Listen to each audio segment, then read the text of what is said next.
Live from Tirana. Live from Tirana. Ju ripërshëndesim edhe një herë nga Live from Tirana, nga pjesa e dytë dhe e fundit e programit për ditën e sotme, 11:07 orë eksakte në këtë moment. Është e njëjtë 29 maj në ditën e fundit të muajit të 5 të vitit dhe unë jam Ronaldo Sharka. Në pulën e transmetimit ndodhet Danko DJ dhe tashmë me ne në studio ndodhet psikologja Ermela Shlaku. Mirë se vjen në program me një energji rezollice që ne këtu në studio e ndjejmë. Si je ti? Shumë faleminderit. Mirë në përgjithësi. Si ka qenë kjo periudhë për ty? Po mirë, e ngarkuar me problematikat e shëndetit mendor që na rrethon, por në përgjithësi mirë, në përgjithësi okay. Ne do të flasim sot për adoleshencën, një fazë, një moshë që jo vetëm sot, por gjithmonë ka qenë problem sepse është kulminacioni i hormonët. Hormonët e një adoleshenti janë vulkane që mund të shpërthejnë nga momenti në moment dhe do kujdes shumë të madh, por me që e ceke dhe kemi kohë mjaftueshëm deri në 12, më the që shumë e zënë me problemet të shëndetit mendor. Realisht ka shumë janë shtuar problemet të shëndetit mendor kohët e fundit. Domethënë është për tu marrë shumë seriozisht, është për tu trombur. Okej. Se dëgjojmë shumë vërdall. Po. Dikush e zgjidh me ChatGPT, dikush e zgjidh me shoqërinë, ne jemi pak ballkanas dhe ballkanasit janë njerëz që komunikojnë me njëri tjetrin ndryshe nga vendet europiane apo vendet të ftohta që nuk e kanë këtë kontekstin shoqëror që kemi ne dhe ato kanë më shumë prioritet psikologën, por realisht është për të shqetësuar, është një këmbane alarmi situata e shëndetit mendor në Shqipëri. Po janë fakte edhe para disa ditësh Grita Dumën që kishte dedikuar një temë goxha të gjatë prime time-it për këtë gjë, më thuaj. Në fakt është disi për të shqetësuar, po unë do të cekja dhe faktin që ndoshta tashmë po ndërgjegjësohemi që kemi të bëjmë me problematika të shëndetit mendor. Pra është mirë që i njohim, dim ti identifikojmë. Sepse deri dje ishte turp të flisje kur ti vuaje nga ndonjë situatë paniku, etiketohesh direkt me atë shprehjen e shpifur budalla. Pikërisht, dhe me terma që nuk ishin komfort. Po, pikërisht. Ndërsa tani duket sikur ne po ndërgjegjësohemi që okay, vërtet shëndeti fizik është shumë i dobishëm dhe duhet jetë gjithmonë shumë mirë, po krahas shëndetit fizik ne kemi të bëjmë edhe me shëndetin mendor, dhe jo më lart se çfarë unë ju pyeta si është shëndeti mendor dhe fizik, sepse shkojnë të dyja komfort njëra tjetrës. Nuk mundet nëse kemi një shëndet fizik të mirë dhe vuajmë nga ankthi, nga stresi, do shikojmë që do na shfaqen problematika edhe në shëndetin fizik.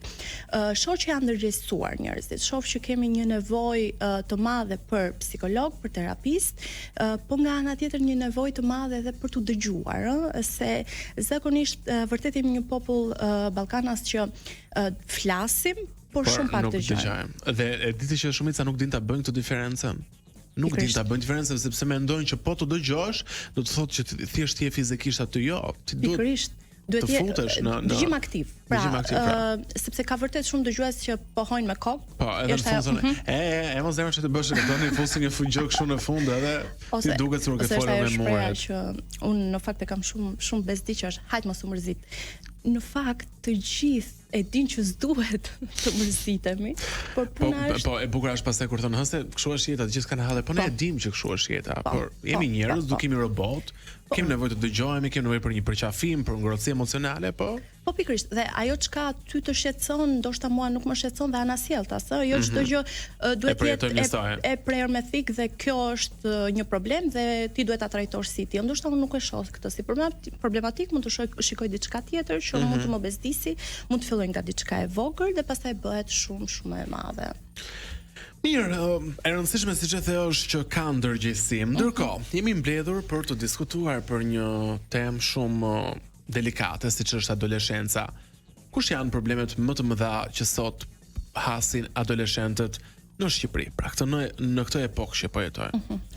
Tashmë besoj të gjithë njerëzit mund të themi që rrjetet sociale janë ndikimi më i madh dhe problemi më i madh që adoleshentët po përballen. Në fakt me rastet që po trajtoj së fundmi, po shoh që kemi varësi.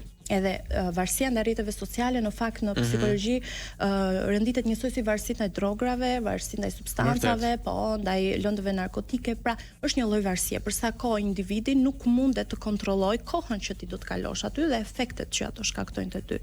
E thëm kjo aq më tepër tek adoleshentët, që kemi të bëjmë me një fazë kur truri dhe fusha kognitive, dhe e gjithë receptorët e trurit nuk janë të pjekur mjaftueshëm, nuk janë të pjekur për shkak të moshës, sepse mosha është e vogël dhe nuk të lejon që truri të arrijë pjekurinë totale e cila arrie diku te moshën 20-21 vjeçare. Dhe si e tillë, shoh që kalojmë në fazën e varësisë ndaj rrjeteve sociale, kalojmë në fazën e keqpërdorimit të rrjeteve sociale, se është shumë okay dhe është shumë mirë të përdorim rrjetet sociale për mirëqenien, për të marrë edhe benefitet. Po ç'a ndodh? Besoj të gjithë kemi rrjete sociale dhe e dim që algoritmi që na nxjerr është i frikshëm. Pastaj të futet në atë vorbullën që ti e ke shumë të vështirë të dalësh. Vështirë të dalësh dhe shpeshherë ka dhe keq informime, sidomos për situatën delikate që adoleshentët kalojnë. Dhe këtu nuk po flas vetëm për atë kontentin denigrues me gjuhë plus 18, domethënë në një moment në një periudhë tjetër do përballen adoleshentët dhe me që ekzistojnë edhe të tillë njerëz, por mua më shqetëson në fakt disa faqe që shpesh më dalin vetë në TikTok kur i bëj scrolling, që japin ca mesazhe shumë të këqija duke menduar që po ndihmojnë këto njerëz që po i përdorin në kontekst psikologjik, por unë për shembull që unë nuk jam psikolog, nuk e kam praktikuar, por kam mbaruar për psikologji, e kuptoj që janë totalisht gabim dhe keq, madje fusin më shumë në depresion këtë gjeneratën Z dhe këtë brezin e vështirë të vetmuar që është duke vuajtur. Dua të diskutojmë prindërimi shqiptar. Unë kam thënë dikur në një emision që më gjykuan kur e thash që prindërimi të bëhet si e drejta lejes së makinës, si e drejt patente. Pra, personalisht mendoj që dikush që duhet bëhet prindër, duke deklarate rënd sepse është një nga ndjesitë më të bukura në jetë, por të bëj një herë një kurs, a është i aftë të rrisi një fëmijë mirë mendërir, sepse prindërit e këqij rrisin fëmijë përbindësha, kështu që sa të aftë janë shqiptarët, pjesa më dërmuese dhe sa e kuptojnë adoleshencën. Me njëherë pas reklame. Vazhdojmë të jemi në studio me Ermela Shllakun, psikologe, për diskutuar për adoleshentët dhe e lam përpara se të largoheshim në reklama tek prindërimi. Kemi të bëjmë me një brez, siç diskutojmë për brezin problematik të adoleshentëve, po brezi i prindërimit, Ermela, sot sa probleme ka? Është në fakt shumë e thjeshtë të gjykosh prindërimin. Unë gjithmonë e them që nuk ka prindër perfekt, por edhe nuk ka prindër që bëjnë vetëm gabime. Kam përshtypjen që asnjë prind nuk dëshiron që fëmia e tij të dështojë dhe asnjë prind nuk dëshiron që fëmia e tij mos të ketë një sjellje komfort rregullave, moshës dhe çdo gjëje. Unë do t'i moshoja faktit që prindërit shqiptar nuk i vënë shumë rëndësi shëndetit mendor. Thën kjo nga rastet që na vinë, thën kjo edhe nga problemet që ne hasim.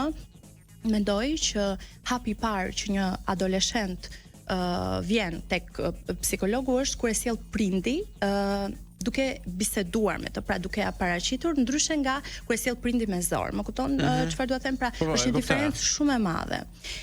Kur në rastin kur kemi të bëjmë me adoleshent që prindi është dakord, që prindi e di gjendjen dhe situatën e adoleshentit, është shumë okay që të bashkëpunojmë me psikologun, situata shkon më mirë dhe kemi pak më të thjeshtë për të përmirësuar diçka. Por në rastin kur prindit janë mohues dhe thonë që fëmia e tyre nuk ka asnjë problem, është të shoqëria, pra përpiqen të gjejnë këto fajtorët ku do tjetër përveç vetes së tyre.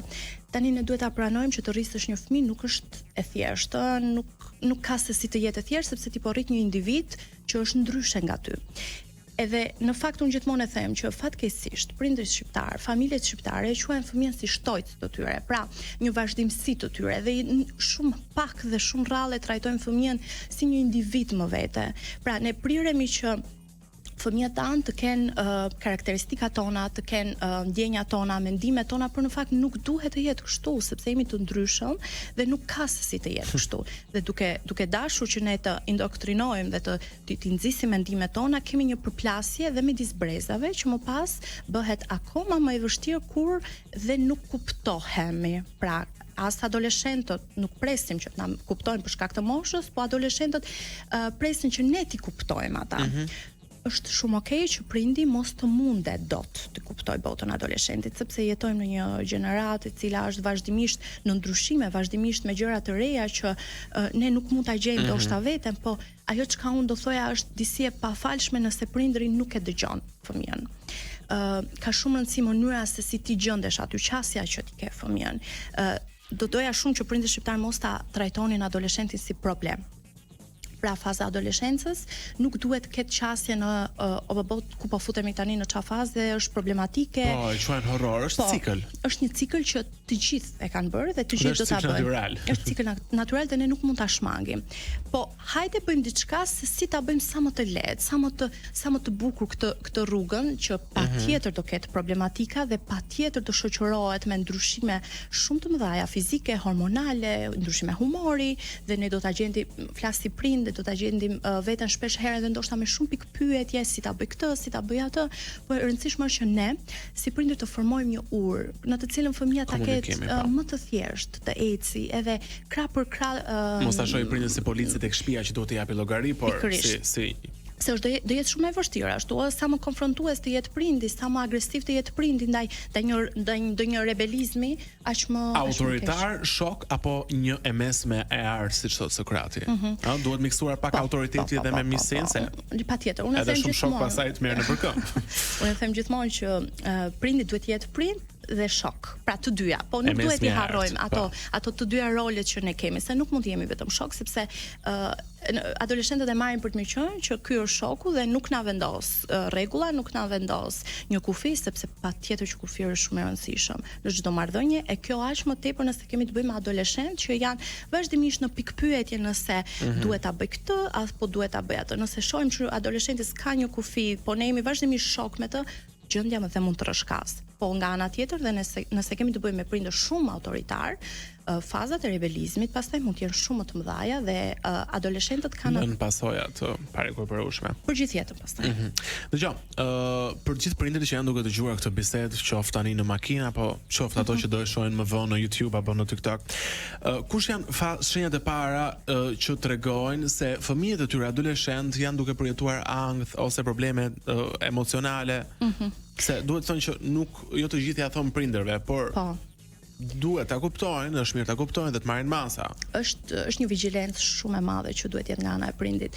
Gjithmonë, nëse shikojmë që fëmia izolohet në atë botën e vet dhe mbyllet në dhomë dhe ne me mendimin që është në dhomë tani dhe është i sigurt dhe nuk mund të bëj asgjë, po ne nuk e dim kurrë se çfarë ndodh brenda asaj dhome, pra brenda atij smartphone-i, brenda mendjes së tij, brenda një mikrokozmos. Pikërisht, prandaj duhet të jemi pak vigjilent të kapim edhe sinjale, se ka shumë sinjale, për shembull adoleshentët refuzojnë dhe ushqimin, që ta lidhim konkretisht, që prindërit ta kuptojnë më konkretisht, refuzojnë ushqimin. Kemi pastaj pjesën e mungesës së fjalëve, nuk duan të flasin më me askënd, qoftë edhe për një dialog, një komunikim të përditshëm, janë refuzues, ose mund të kemi të bëjmë me adoleshentë të cilët kthehen me një gjuhë shumë të irrituar, sepse mund të jetë një shkarkesë emocionale, e mbartur ndoshta nga situatat në shkollë, e mbartur nga shoqëria.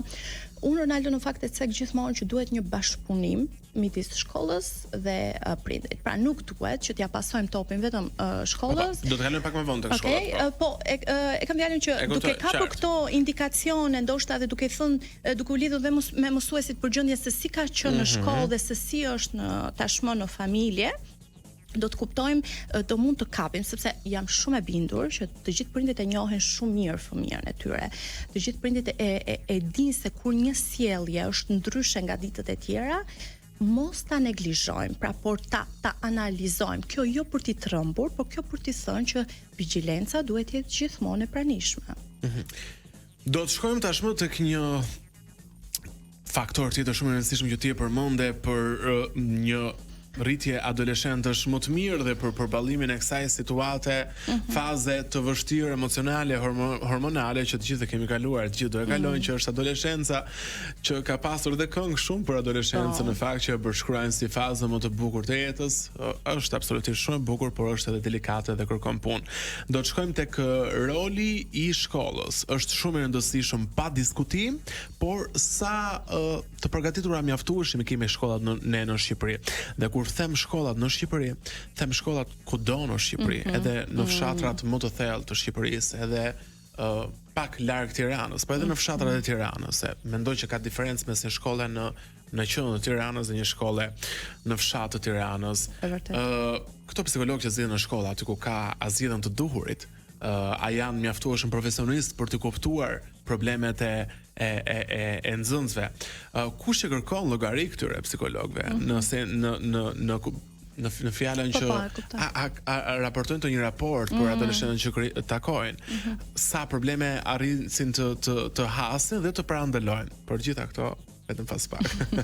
I kemi pas pak sërish në program, pjesë e albumit të Getuar Selimit, të publikuar pak ditën e parë në treg me një buqet të pafundme hitesh muzikore. Ndërkohë, vazhdojmë bisedën tonë aty ku e lam me Ermela Shllakun, psikologe për adoleshentët dhe rëndësinë e shkollave, së më saktë rëndësia patjetër është e madhe, por sa seriozisht merret kjo punë në shkolla, jo vetëm në Tiranë, por edhe në përreth, edhe sa të mirë investuar jemi ne në sistemin arsimor nga ana e psikologjisë për të kuptuar adoleshentët këtë fazë të vështirë të jetës. Në fakt, më parë ndoshta ishte pak një terren i disi i pashkelur dhe nga psikologët ishte pak e vështirë të ndërhyrë në situata të tilla. Flas për rrethet. Gjithmonë pasi Tirana, duke qenë kryeqyteti, është patjetër më i hapur. Rrethet kanë dhe problematika të shumta, se duket shumë e thjeshtë se thua në rrethe çfarë mund të ndodh, por në rrethe ndodh çdo gjë. Kjo për shkak të mungesës së informacionit. Më fal, lajmet në edicionet qendrore, ngjarjet më të trishta, qoftë për dhunime, vrasje apo ku ta di unë, që ndodhin mes të rinjve adoleshentëve, ku ka dhe të përfshirë të moshave të tjera, ndodhen në rrethe. Pikërisht pra. Shiko, unë mendoj që duhet një edukim që në klasë të parë dhe në vazhdimsi, pra mos të ndërpritet mënyra se si ne i transmetojmë fëmijëve informacione rreth botës sociale, rreth botës psikologjike, se duket sikur është çfarë po them, që ne ti informojmë fëmijët në klasë të parë rreth psikologjisë, ka terma specifik që ti mund ta përgatisësh. Nuk po them ti flasim për Freudin. Unë do thoja në fakt që mendoj që fëmijët duhet të nxiten pak për empatinë, duhet të zhvillojnë pak te fëmijët empatinë, gjë që fëmijët sot në Tiranë nuk njohin kafshët, nuk e kanë takuar, e kanë parë vetëm nga ekrane, kjo është e tmerrshme. Dhe pse e them këtë, sepse duhet t'i takojnë pra për të zhvilluar ndjenjën e empatisë, pra duhet t'i prekin atë lopën, atë pulën. Jo ta shohin, pra e di që është e tmerrshme që ka fëmijë në Tiranë që lopën nuk e kanë prekur ende, nuk e kanë parë ende nga afër apo një pul, thjesht e shohin në ekran. E di. Po e di, dhe kjo në fakt është disi për të ardhur keq, sepse duke u përpjekur që fëmijëve t'i plotësojmë çdo nevojë tjetër nga ana materiale, ne harrojmë gjërat të thjeshta. Energjike, këto çokoladë, ato ja blejmë patjetër. Ne harrojmë gjërat e thjeshta, ato që nëna natyrë na ka ofruar, siç janë kafshët. Ne hanim gura kur ishim të vegjël, domethënë ku diun zhavor, thuaj atëherë. Po, ato lojrat poshtë pallatit deri vonë, ama kish në kontakt me natyrën, kish në kontakt me kafshët dhe kjo patjetër sipas psikologjistë zhvillon ndjenjën e empatisë. Shumë, dhe kjo është një nga problematikat që ne po hasim shumë sot, mungesa e empatisë. Dhe empati për ato që nuk e kuptojnë, është të ndjesh ato që është duke kaluar tjetri, pra do të dhimbset në një farë forme se nuk e kuptojnë çfarë është empatia. Dashuria, ajo mirësia. Se po rrit një brez që Po, një brez disi i ftohtë, një brez që ka vendosur një barrierë midis emocioneve. Ne nuk i njohim emocionet, ne nuk i paraqesim fëmijëve dhe adoleshentëve që njeriu ka dhe emocione negative patjetër, por ka dhe emocione të bukura pozitive. Hajde të rrisim pak të vlerën e emocioneve pozitive. Hajde të forcojmë pak emocionet pozitive tek individi në mënyrë që kur të na ndodhin situata që janë më të dëmshme ose situata negative, ne të jemi më të forcuar me veten tonë për t'i përballuar. Patjetër që rëndësia e psikologut për ta cekur në shkolla është shumë i madh. Po, në fakt, unë do thoja që mendoj që duhen më shumë psikolog në shkolla, pra nuk mjafton vetëm një psikolog në një shkollë. Një infrastrukturë më e mirë. Duke qenë se nxënësit janë më shumë, nuk kemi të bëjmë me shkolla që janë me 10 nxënës dhe mund t'i përballojmë disi, po vetëm një problematik e një adoleshenti kërkon impenjimin e psikologut, kërkon vlerësimin e psikologut, i cili patjetër duhet të supervizohet nga dikush, nga një psikologe tjetër, nga një terapiste, pra ka dhe supervizor që urdhri psikologut ofron, pra janë një sër hallkash që duhen ndjekur me sukses, por unë do të cekja edhe bashkëpunimin, shkollë prind është shumë e rëndësishëm, se nuk mund të bëhet një shoqëri më me rregulla, më e mirë në thonjza më konstruktive nëse kemi të bëjmë vetëm me prindër që investojnë dhe shkolla është zero, ose vetëm me mësues që japin 100% e tyre dhe prindërit janë neglizhues. Pra duhet një komunikim, është një urë komunikimi. Kjo nis që në çerdhe, në momentin që ti dërgon fëmijën tek edukatorja, ti informohesh mbi të problematikat që fëmijë që aty pra fillon karakteri i ndërtimi i karakterit të njeriu. Më po lexoj një artikull shumë për interesant për narcisistët dhe tregonte pikërisht se si zhvillohet një narcisist nga mungesa e dashurisë që nuk merr në fëmijëri nga nëna, kryesisht dhe nga babai. Që janë figurat kryesore, ëh? Patjetër se janë figurat e para që fëmia shikon. Kthehet në një narcisist pastaj që adoleshentët sot nuk e kuptojnë dhe bien pre e narcistëve dhe mendojnë që narcisti ka super vetbesim, por ndërkohë narcisti është super i palumtur dhe i pambushur brenda. Këto minuta që na kanë ngelur, Ermela, dua t'i shfrytëzojmë pak për ChatGPT-n dhe lidhje me adoleshentët. Kemi të bëjmë gjithashtu me një brez të adoleshentësh shumë të vetmuar. Dhe këtë mungesën e vetmisë në botën përreth, duket që po e gjenë sipas studimeve dhe shkarkimeve të ndryshme me ChatGPT-n. Po. Shumë e vërtetë. Duhet të trembemi pak? Shiko, mendoj që jemi në fazat e fillimit që duhet të jemi më koshient, që duhet të jemi vigjilent, që të kuptojmë që ChatGPT-ja nuk është individ. Nuk është një njerëz që ti mund të lidhesh emocionalisht me të. Sepse me thënë të drejtë janë të frikshme rastet që po vinë dhe po thonë që kanë ndjenja për ChatGPT-n. Dhe kjo nuk duhet lejuar që të shkojë deri në këtë pikë. Ndjenjat janë vetëm për qenie njerëzore, për kafshët, pra për frymorët. Nuk kemi se si të krijojmë ndjenja me robotin që në vetvete nuk ka empati, nuk ka ndjenjë, pra është diçka fake, është falso. Madje nuk është as një person aty mbrapa që është të tjerë, po thjesht janë përgjigje automatike. Pikërisht edhe në fakt tani kohët e fundit shoh që sidomos adoleshentët duke mos u dëgjuar rreth rrotull, flas këtu nga prindrit, nga shoqëria, duke mos pasur një hapësirë. Apo frika e paraqykimeve dhe gjykimeve që mund të gjykon. Shumë, kjo është një frikë shumë e madhe pastaj. Çati për shembull nuk të gjykon. Nuk të gjykon, madje bën të kundërtën, që të vlerëson, të thot fjalë bravo, je shumë i mirë. Pra duket se adoleshentët për këto fjalë vuajnë, për këto fjalë duan. Po, sepse njeriu në tabelat e nevojave sipas psikologëve renditet edhe nevoja për konfirmim, nevoja për pranim, për afirmim, pra është shumë e nevojshme. Dhe duke qenë si e tillë, të gjithë adoleshentët duan të dëgjohen, duan të respektohen dhe mos të gjykohen. Sa të rëndësishëm e kanë adoleshentët sot afirmimin, dhe këtu flas edhe për afirmimin e të dukurit bukur. Se duket që kemi të bëjmë po ashtu me një brez adoleshentësh që nëse vajzat më parë e përdornin fondatinën dhe pudrën për herë të parë kur fejoheshin dhe shkonin te parukirja dhe e paguante familja, apo buskuqin sot, apo vidhin buskuqin fshehurazi, sot 14 vjeçare të kanë listën e make-upeve Dior e Chanel në shtëpi, nuk e di, domethënë zot na ruaj. Pse e kanë kaq shumë të rëndësishme të jenë kaq mirë të dukur, bukur, dhe pse nuk i njektohet ideja që të investojnë pak më shumë në të rriturit profesionalisht, se si të bëjnë më shumë lek në të ardhmen, se të bëhen njerëz më të mirë. Pikërisht. Kush ka gabuar kur? Mendoj që na ka rrëshqitur situata nga duart në momentin që kemi lënë fëmijët me rrjetet sociale, në momentin që nuk kemi kontroll mbi rrjetet sociale. Po, se imitojnë shumë edhe gocat e ekranit. Patjetër që shumë. Edhe në fakt në çdo model që ne shikojmë në rrjetet sociale të lyer bukur, flas në aspektin nga ana e paraqitjes së jashtme, të kuruar merret si një model i gatshëm nga adoleshentët që duan të bëhen ashtu. Dhe sidomos vajzat adoleshente që gjinjtë e tyre janë në zhvillim e sipër, mund të shohin të vajzat e ekranit me gjokse të bëra dhe kuptojnë që nuk e kuptojnë ndoshta 100% që ai është një gjok si investuar 4.000 euro me proteza. Po, shiko, është edhe faza kush duhet t'ia tregoj këto? Është edhe faza që ti nuk e di vërtet nëse vërtet e do atë gjë apo e shikon. Pikërisht, pra, se janë ende nuk din çfarë duan në fazën eksperimentimi. Sepse është shumë okay nëse ti do ta bësh atë gjoksin në momentin që je 25 vjeç, 26, sepse është dëshira jote dhe është shumë okay. Po në fazën që ti je 16-17 vjeç, një adoleshente vuan se thotë shife, po, pra nisë rasti krahasimor.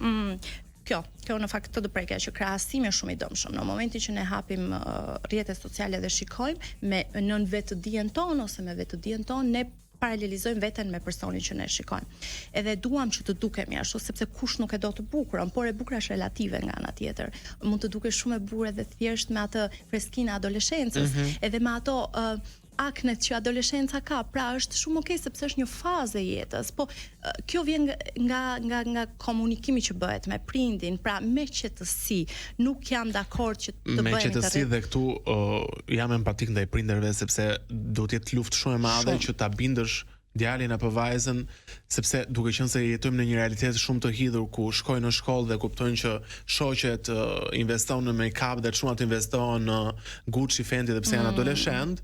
Materializëm, ky është materializëm, pastaj që nuk do të jetë luftë shumë e madhe në fakt dhe e vështirë, e sidomos për prindërit që nuk kanë mundësi financiare. Është e vërtet. Tu është më e tmerrshme pastaj, se përballim edhe me kështu problemesh. Është e vërtet, po e di ç'a duhet të bëjmë që mos të komunikojmë vetëm një herë, pra të stopojmë, të fillojmë të flasim dhe me mendimin që okay, adoleshenti e mori mesazhin dhe okay, mbaroi ky komunikim vetëm me një ditë. Jo, është një punë e përditshme në 24 orë të ditës, sepse e tillë është faza që kërkon impenjimin ton, investimin ton, jo vetëm monetar, se ç'a ndodh. Prindrit duke dashur që të bëjnë të lumtur adoleshentin, ndonjëherë nuk e kuptojnë masën.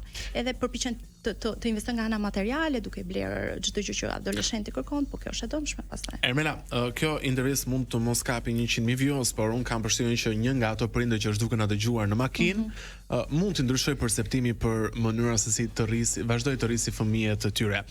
Prindërit kanë vënë re që nëse çdon diku me fëmijën e vetë që janë pak serios dështimi, dhe unë dua ti gjendim pak pranë emocionalisht në këtë gjë dhe si t'ia themi këtyre prindërve që nuk ka asgjë të keqe edhe të konsultohesh madje edhe me një psikolog apo me një terapist se si të jesh më pranë fëmijës tënd, se nuk është vetëm zgjidhja që të marrësh djalin apo vajzën, tash është psikologu, por ndonjëherë mund të shkojë edhe prindi sepse ndoshta nuk po ja del dot dhe nuk ka asgjë të keqe që ndonjëherë mos ja dalësh dot. Rëndësishme është të mundohesh. Pikërisht pra, nuk ka prindër të këqinj, deri në momentin që ti dëshiron që fëmia yt të bëhet akoma më i mirë, atëherë tregon që ti je vërtet një prind i mirë. Pra, por jo të gjithë kemi taktikat, kemi mënyrën. Pikërisht që të bëjmë atë fëmijën që ne duam. Pra nuk është turp të kërkosh ndihmë. Nuk është turp të kërkosh ndihmë dhe nuk jemi vetëm, duhet patjetër që ta ndajmë problemin dhe me prindin tjetër, se ndonjëherë ndodh që është nëna ajo që i mban të gjitha,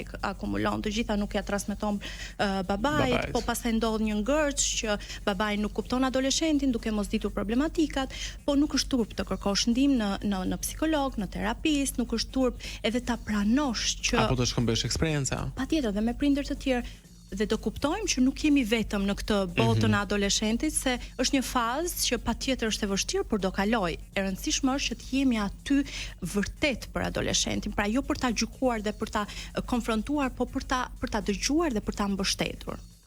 Ermela, unë mendoj që je një psikologe shumë e mirë edhe shumë kënaqësi që ishe sot në program.